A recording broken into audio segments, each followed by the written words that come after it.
এই আমার বাবাজিরা তোমরা শুনো, আজকে সাগরের পারের মধ্যে আমি একজন হুজুর তোমাদেরকে বয়ান দিয়ে যাচ্ছি। গরু ছাগলের বিষয় তোমাদের সঙ্গে আজকে আমি আলোচনা করব, তোমরা বলো ঠিক কিনা?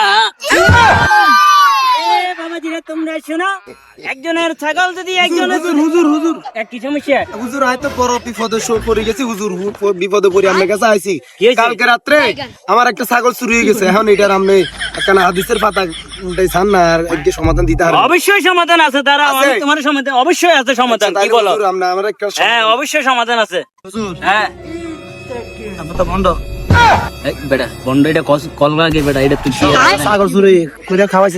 হ্যাঁ এটা ছাগল সায়ন বলে কিন্তু কিছু করেন না। ওই বেটা কি কস? তা আগে কবি না বেটা। আচ্ছা আমি বুঝে এই শোনো, হুজুর, হ্যাঁ হুজুর আমি ফাতা গাড়ি দেখলাম, হুজুর আমি ফাতা গাড়ি দেখলাম।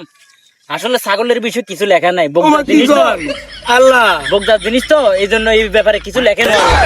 যদি হরবর্তী হয় তোমার কমু যাও বই।